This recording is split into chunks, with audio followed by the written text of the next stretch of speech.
Okay. All right, everybody. Who here's heard of Kit Carson? Raise your hand. What did you say? Kit Carson. Have you heard of? That's this fella right here. No. Kit Carson. Kit Carson. Okay, well, I'm going to tell you a story about him today. I hope you all are excited about it because I'm excited to tell you. Because I've been down that beaten path. I've been down the war. I've been down the roads. I've been down where there weren't no trails. There were no trails where Kit Carson was. In fact, when he was born, and I got this little card here, see, because my eyes, you were asking about eyes, why I wear glasses? Well, it helps me see things like that. I didn't ask. Who did? You asked me that question? Thank you, sweetheart. And I'll take all your questions at the end of the story. Is that all agreed on that? Thank you. Okay, so you can remember your questions later, but I put this down because I got to remember, in my older years, I got to remember the years. The years when he was born in 1809. That's a long time ago. Long 200 plus years ago. That's right. He died in 1868. So you can imagine that time and the period of time in American history when he was alive. He only lived 58. He didn't live that long, but you know what? I'm going to tell you all about him. He was born in Missouri, the area of Missouri. That's east of here. You know, where's east? Everybody point to east. Where are we at here? I think it's that way. Isn't that right? Everybody pointing east. It's out that way, many miles, like 800 miles away. That's a long drive if you drive it. But he didn't drive. He took a donkey, and he came all the way out this way at 16 years old. And you know what his profession was? What? He was a trapper. That means he found varmints like skunk and raccoon and all kinds of and things that he would eat and things that he'd take to skin, and he'd sell those things. And that's what a trapper does. Everybody got an idea what that's like? You put a trap out, and then the animal come along, and it get caught in the trap. And then you go out and get it. And then you go back and get it. Now that was how they did it. A bear trap's a perfect example. Thank you, sweetheart. I had dreams about trapping a bear. Did you? Yeah, I was like digging a big hole, and I put leaves on it and sticks, and the bear came, and it just went down there. Well, that's one way of trapping them. In the old days, that took a lot of work to shovel. Can you imagine all that work it took to shovel? Yeah, but it looked easy in my dreams. I was like, this big hole. Lovely. Look at that creative little side of you. Okay, well, let me tell you more, okay? So he came out here, and he was trapping, and as he got out to the area, there was a lot of need for people who could find their way around places. See, they didn't have Highway 17. They didn't have Country Road T. They didn't have super highways like I-25. They didn't have all that out there. No. That spot was probably just land. It was just land. You're absolutely right. And these paths had to be found, so they called him a pathfinder. Can you all relate to that word? Finding paths so you can get by. So he came out this way, and he started getting interest in the United States Army. Yes, right, General Fremont, John Fremont. Now, correction, see, it's Lieutenant Fremont. And he was one that led the U.S. Army out this way because what did they have to do? They had to settle in this here area where you're all living right now. And Kit Carson came around these mountains at the very end of his travels, and he stayed here. In fact, down here, if you know where Fort Garland is. We're going there tomorrow. Yeah. No! Y'all going down there to see the fort where he was in charge of? What a coincidence. Oh, well, I see. I see everything now. Okay, very clear. Woo! You got yourself a clever teacher, I'll tell you what. So anyway, he came out here at a young age. He was trapping, he was pathfinding, and eventually he started to get a real good name. People would hire him because he was real good. He was one tough fella. He was tough, and he would find things. He'd stay out in the plains in the cold weather, and he'd fight, and he'd hunt. He'd get things that he needed. So anyway. I know how to make beaver traps. Tell me later, pal. Tell me later. But I'll tell you what he did when he came out here. The U.S. Army said, we need you to show us how to get to where we need to go. Because they were going to California. Now everybody point west. That's where Texas is. West. Okay, how do you say in Spanish? Oeste. West. Oeste. Very good. So he was going oeste.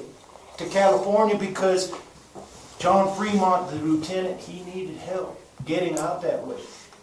So there was a battle, the Battle of San Pasqual. Is that how you say that? Yeah, that's how I spell it better. San Pasqual. So what he did is he took them all the way out there. And he got them through these paths. There were no paths. There were no roads. So he had to tell the lieutenant where to take the troops, how to get all the way to California. And he did it. And that made him famous because he was the best scout that he ever seen, at least in those days. So when they had the battle, he was part of the battle. And it's a sad thing in our history, you know, American history. But you got to know it because you got to say in the future, we got to stop things like this from happening again. Would you all agree to that? Yeah. Okay. So they had this battle, see, and at that San Pasqual, the Mexicans were fighting the United States, and the Mexicans had their army. They had a bunch of, they called them Californios, I think it was. I think it's something like that. But they were, yeah, put that down here.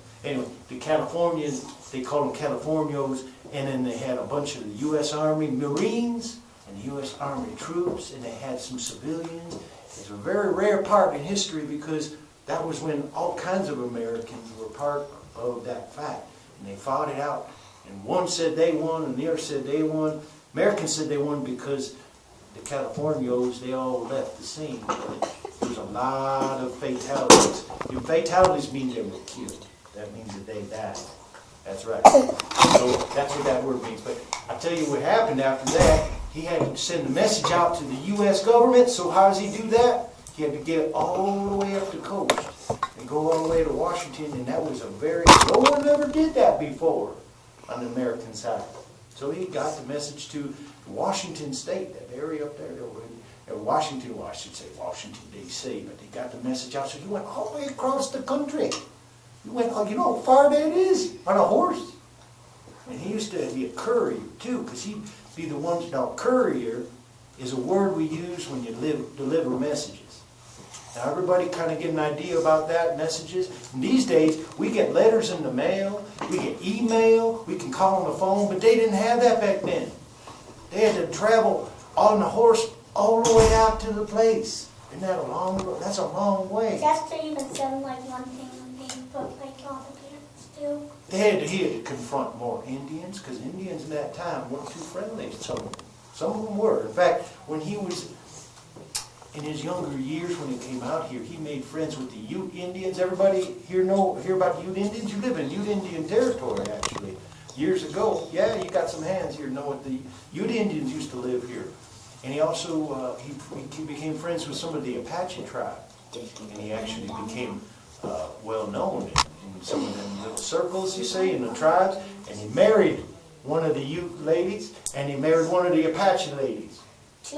That's why he had two wives, Indian wives, and it was accepted back in those days. But did the girls mind, or they like? Oh my gosh, he's my boyfriend. Leave him alone.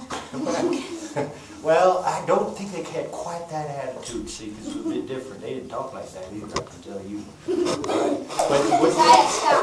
But we Can't see his face. Oh, well, thank you, sweetheart, thank you. Okay, so what happens is there was more and more heat coming from the United States government, and what they were saying was, we're going to go to war again. And then this time, it's not the Mexican-American War. This time, it's the Civil War. Now, who here has ever heard of the Civil War? All like the West and the East and the North. The North and the South, that's right. And there was a big part of this here battle here, in 1962, that became evident. I'll ask you a question later, okay? So just remember, okay? Don't take all of them. I love a question. But I just got to tell you this story, okay? So what happened in 1962 is there was this big battle over here in Arizona. It was this area they called Arizona, but it's what you now know as New Mexico. And let's all point to the south. Everybody everybody here know where New Mexico is? Yes. Yeah, we've right all there? been there. Okay, I've been to New Mexico and Mexico. Okay, so see what we got here is a battle going on. Me too. A battle going on, and they were fighting a lot of the Arizona people living there, and the Mexicans were fighting before. Go Now Mexicans. they're fighting people from Arizona. And Arizona was part of that New Mexico area down That's where there. my grandpa lives. See? Okay, now you know where that is then. You got an idea of where it was in My grandma history. lives there and I'm going there this summer. Okay, well, So you am need I. to bring up this story. Now, let me finish, y'all. Let me get this out here. You guys are a great audience. I love it, but you're excited. I understand. But let me tell you the story, okay? So what happened is they have this battle, and the battle went on for a long time, in 2 days, I think. Anyway, so it went on, and then what happened is they fought it out, but you know what? They lost. They lost the battle. See, because Kit Carson brought in a bunch of these people they were mostly Hispanic volunteers, and some of the U.S. Army. They had some of the U.S. Army there too. So what happened is they had this fight with Texans. There were some Texans there, and there were some Arizona people there, and they all fight against because they were part of what was called the Confederate Army back then, the Confederate side. All right, now if you learn a little bit more on history, as your teacher's going to tell you about the wars, okay, that the North and South are fighting, there were two sides. And when we go to Fort Garland, there's going to be some dioramas from what was called the Civil War, and that's what he's talking about right now. Yeah, the Civil War, that's a big part of our history because there was a time in that part of 1800, 1861, 62, 63, 64, those years were fights between one side of the East Coast, or east side of the country. One part is called the North, and the other part is called the South. And they were separated by an area around Virginia, okay, and Tennessee, and that area, and then anything north of that there was considered pretty much the northern fight, and then anything south of there was called the South Confederate Army. Okay, so enough of all that. I'm going to tell you more about Kit Carson. So he fought that battle, and he came back. He got some pretty big fights down there, but he came back and they lost. So that was a big victory for the Confederate side. And when he realized that he was up against a lot of tough people, he had to regroup. And so they fought it out. And eventually, you'll learn at the end of the Civil War, things started calming down and things were starting to work out. That's why we had Colorado after that Civil War, actually. Okay, in the 1800s, the late 1800s. We actually became a state that we were called Colorado, okay? So, what happened is, I'll answer your question later, sweetheart. I've got a comment. Your comment? Yeah. All right, give me a comment. It's just that I watched a movie called The Civil War, I think. And I think, wasn't Lincoln in that? Yeah, that was the president. And your teacher's going to cover some of that. That's a good point you just brought up. Abraham Lincoln was the president when Kit Carson was doing these things. Okay? When he was leading, he was a high military official. That means that he leads all the other troops around to fight things. Now, there's a time and place for everything, but we're in a generation where we're thinking more like peace ideas, right? Not trying to start fights, trying to stop them. Are you all agreed about that? I hope you are. If you don't, then you come up to me and we'll talk about it. Okay, so what happens is, let me just go on. Let me go on. So anyway, so come back here, and he started to get a real good reputation, and the U.S. government needed some of the people in the U.S. to talk to the Indians, so he became in 1850 an agent of the 1850. In 1850, he became an agent for the Indians, so he'd be talking to now, what would I say, Ute Indians and Arapaho, Apache, I think, yeah, all these different types of tribes, see. So he became an agent, meaning that he would talk and try to work things out, but that wasn't the way things worked out. Easy, like, oh, just, let's make a deal. Like, hey, I want to buy that piece of bubble gum off you. And you say, okay, I'll give you a nickel for that piece of bubble gum. You say, it's a deal. So you shake on it, and you sell a piece of, you could get an equal exchange. Well, they didn't feel like they were getting their rights honored, you see. So what happened is they were fighting for their land and their livelihood. And the way that they had these tribes, sometimes they'd be moving around, and they had these skirmishes. Now, anybody ever hear that word skirmish? It's just another word for fighting, okay? And they'd have these fights, and Kit Carson would lead these fights to these what were called Indian wars, which was a variety of these different fights all around the area, around here, out in Arizona area, out in the West. He went all over the place. He would be all over the place. And you know he went across the whole country 3 times on a horse? That's a long way back and forth. So he got to be very well known for that back in 1850. That was before the Civil War I was telling you about. Yeah. So let me tell you another little story here, because you got to understand, in the old days they didn't have things that they could, it was easy to get food. And the Indians, they needed to have a way of getting food. So they saw they were right, and the U.S. government saw that they were right. What do you think about that? They wanted to find out, say, wait a minute. Now if you're taking our land, we got to go in there, we got to defend ourselves. Well, you know what? It was a lot of hard fighting to try to work out the details on that. But there were some times when Kit Carson had to really pull together for the American side, if you look at it in that way. They had to put together a bunch of the right kind of people in the army and make this army so that they were prepared to do this kind of fighting. So what kind of things that you might think of in them old days, they had to use all kinds of, they had weapons, they had horses, and they had to carry food with them and the dried jerkies and stuff, and they had to hunt along the way. They had to hunt, they had to get water, they had to know where water was, and Kit Carson had to find the water for him. He was a scout, so he was very valuable. If you're thirsty, you want to find water, right?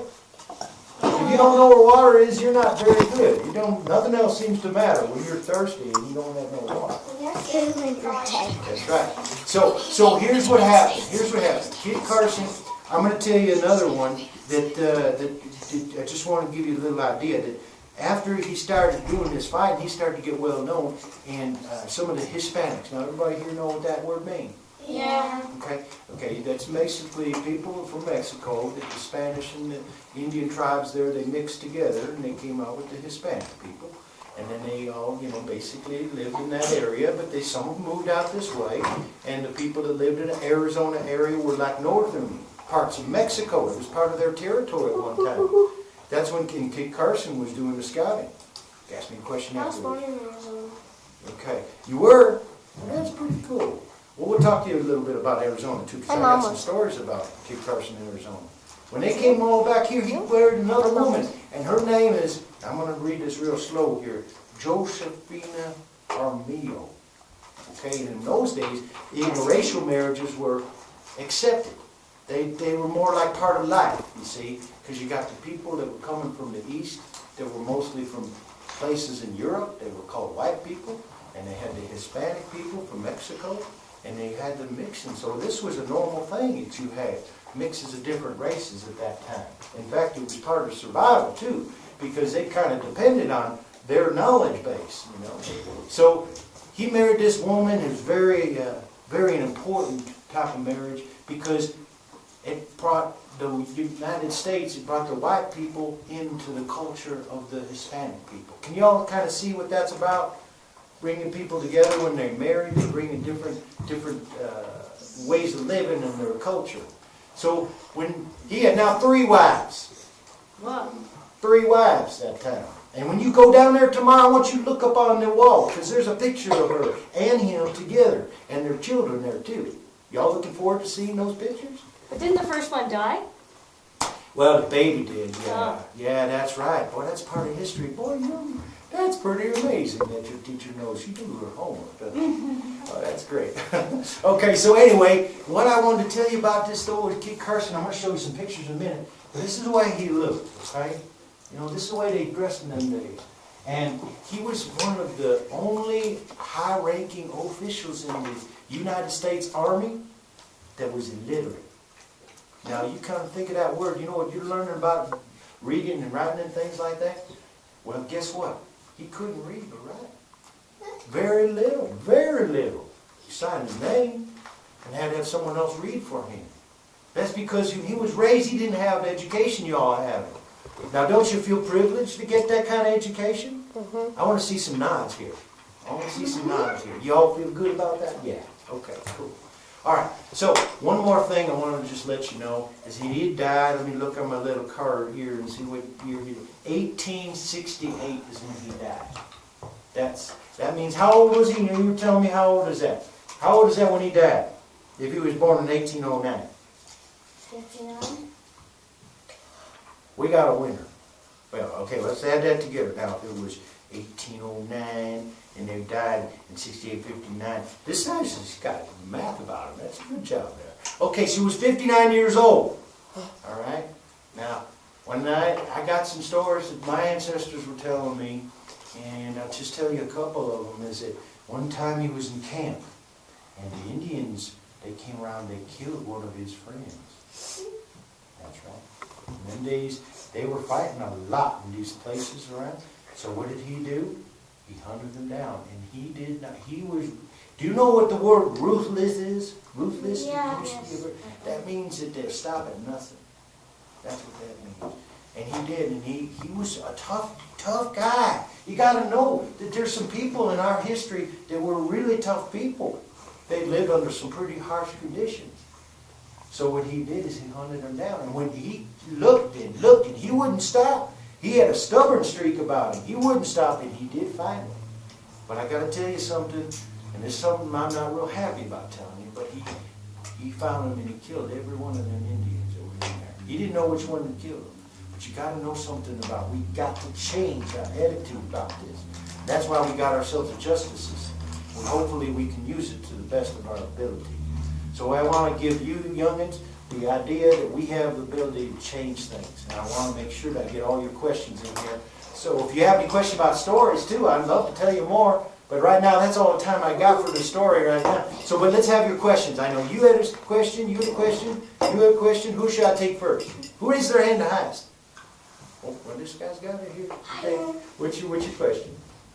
Why did they name the state Colorado? Oh, that's a Spanish word. Y'all know what that word means? Who can guess? Anybody got a guess? Yeah. Red River. Red rock. Rocks. Because when they came here in Spanish, the rocks were red. And it's called all the words red rock. I think I told you guys Red River, which is what I thought it was, so I might have been wrong. Why we call white people? That's a good question. I'm really glad. Our skin. That's right. Well, you know, some of us got mixtures of them. I'm telling you about this. I'm mixed. Yeah, I'm mixed. Yeah. Our Because, skin is not completely white. It's tan. Tan. Yeah, I'm tan. I'm tan. Roland's a ghost. What? You're good. You're white. Roland's pretty tan. Yeah. He's like got a His face is really, really red right now. Okay, now there's something that stands above all of this. Okay, now he asked a very good question, and I'm really glad he asked it because this is the kind of thing I want us all to know. We're all part of a race, you and I. It's called the human race. And we all got different skin. We got different places we come from. That's right. And if you understand that we're biological, now it's a big word, but I'm going to tell you what it means anyway. It means that we got some different places where we grew up. So if we were grown in the islands of some place, in the hot tropical, we might be different than somewhere north, like in Alaska, like the Eskimo people, because they had to evolve in their environment. So their cultures are different. So the white people are primarily, when we talk about the Europeans. Now everybody here ever hear of Europe? Everybody? England and Germany and Austria. ancestors were European. Yeah, we got tons white of people. European. My camp was born in Germany. Yeah, so we all got some, everybody, all of us here have some history. So that's what they mean when they say white people. Okay? Now, African American people, they call sometimes black people.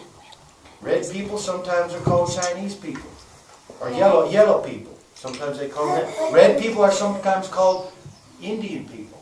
Now, we don't like to always use those words because they have a tendency sometimes to have something that makes them feel like they're prejudiced against them. And we don't want to have that. So you want to respect them and know what that word means. If you hear it, some say red people, you think, okay, that means Indian people, people from Native America, okay? Black people, that means that they originally came from Africa, but their skin is colored black, okay? But not pitch black. More like Not like this It black. changes. There's a It's lot like of brown. mixture. So anyway, I wanted to share that little story with you, and I want to take more of your questions. And thank you for asking that question. That's a good question. Yes, you back there with the raised hand. I think we all know a little bit about our heritage, where we're from. Yeah, what's your question? Because I'm a storyteller. And storytellers look like this. It was the first time you ever seen Storyteller? Color is Mexican. Now I'll tell you what this is. This is a storytelling hat. It's storytelling boat. It's storytelling vest. I looked the part. I even got a storytelling beard. What's your question? It's actually, I just wanted to say. Hold it, we got someone talking over here. Everybody be quiet. Cam, can you sit on your seat? I just wanted to say that my ancestors are I'm from France, and I'm also from like England and Germany and stuff like that. That's right. You're the mixture, like a lot of us. We're all called, sometimes I call us mugs. We got a bunch of different. Well, you know what the word nut means? Mud means that you have a different, like you can put schnauzer and a schnoodle. That's a poodle and a schnauzer together. You can put collie. You can put all these different. If anybody here have a dog with more than one kind of breed in it? I have so met my dog is like. Okay, well you're like that too. You got a bunch of different breeds in you. If you're from different places. Dingo? Well, see, now you all can relate to that, right? So, but I want to tell you that above all that, wherever you're from, okay, hush up now, just listen up. Above all that is what we refer to as the human race. So we're all under the same, that we're all having the same kind of place. We all have a heart, we all got skin, we all got a nose. I don't have eyes. We all got these things. So what I'm saying to you is that we all got to understand that wherever people come from, they come with different values maybe from their culture. But none of us in We've here. got to understand that we, no matter where they come from, it don't matter. We all part of this human race, all right? But none of us should have ears. Not yet. You might when you get older. Except for one person that's Indian. You see, Indian, and we're all part of still the human race. Everybody. Okay, I'll take more questions. What you got? What's your question? Well, I don't have any French or German ancestors, but I have British, a lot of British in me, a lot of Scottish. I wanted to ask your teacher something. Maybe she can bring this up with y'all later. I said maybe you guys can do a little history background. Ask your parents where you came from. Would that be interesting to y'all? This year. What? They have done that. They've done that this year? Some Chinese in me.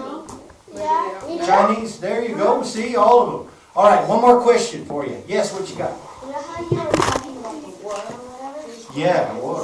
Well, my great grandpa, she was in World War. My mom, too. He was in the World War. See, now that is something else she brought up. That's a more modern wars, World War II. We're talking about 100 years, more, 160, 70 years ago we're talking about war.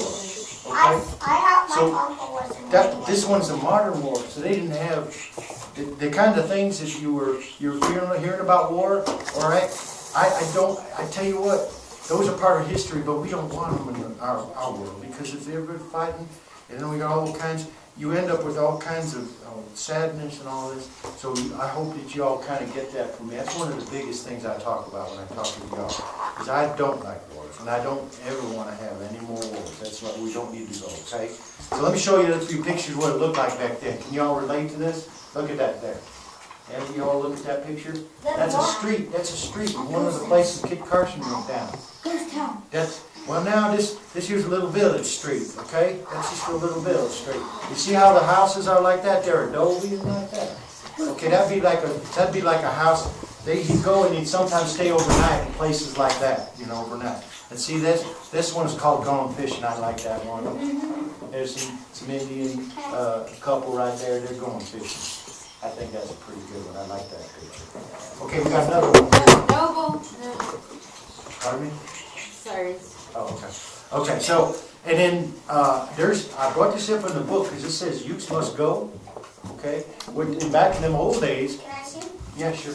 Youths must go. You can read these chapters if you want and get your teacher to. Very good. Very good. Okay. You all stay back in your chair. Back in your chair. Youths must go. Okay. Go. All right. So here's the deal. Okay, so back in them old days, Kit Carson was part of the group that moved out from the Ute Indians. Now, I'm going to talk about them because Ute Indians live right where we're at right now, right across in the valley over They there. might even be living They went through this, and these people were, does anybody know what Ute means? There's a little bit of talking going on, Matthias. Ute means, these were the mountain people, the mountain Indians, okay? And what I'll tell you is, the way that, you gotta check me out on that, by the way. Which map? Just check me out, make sure that I'm right on Red Rock.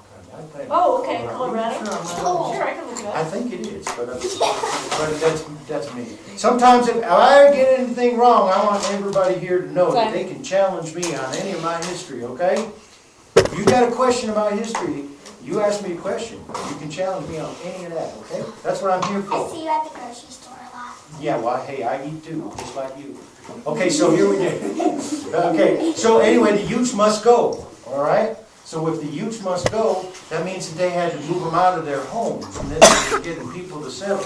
So Kit Carson, when you go out there and you see where the fort was, why do you think they have a fort? I want to see how many people can give me an idea why you would have a fort. And what is a fort? Did anybody know what a fort is? I have a Playmobil set called Fort Brave. Oh. It's a huge fort. Oh, really? Okay, so he's got Legos. Colorado means just the color red. The color red. Rock or red river just means the color red. Color, thank you very much for that, because Oh, he says because of the red sandstone soil in the region. see, there you go. That's what I was referring. Yeah. Thank you very much. That is a great reason. But the word itself just means No. Red, the color red. Yeah, but it came, their idea when they got it, they saw this beautiful red rock and stone, and they came up with color red. Okay, so then red and everything. Okay, so here's what the fort is where they have all their army. Matthias, we said. That's where everybody keeps safe, because if they're attacked, can you imagine if everybody came to attack and they didn't have a fort? They'd be glushy. They'd be go squash, they'd be no more. So they built these forts. So you're going to see the fence to keep them out. It's a big wall, like this kind of thing, all the way around. It's made out of adobe and wood. Right. It's made out. So when you go out there, I want y'all to look at all the different ways things are. And if you come up with any questions, will you do me a favor? Write down your questions. If your teacher, if Jennifer says, no, I don't know the answer, and bring them to me. Because I like those questions, and I'll come back and I'll tell you what they're all about. Does that sound like a deal? No. So tomorrow you all have a great time. I just want to show you one little thing here. If I got the picture, and I'll leave this picture here for you. Would you all like me to leave it up there for you? For y'all? So you can look at that and then and when you go down there, you'll all be ready to look for pictures that look like that for Kit Carson, because he's on the wall there, okay? Does that all sound like a deal to you? Okay, well, I'm going to go now, and I thank you all for being such a great audience and listening to me.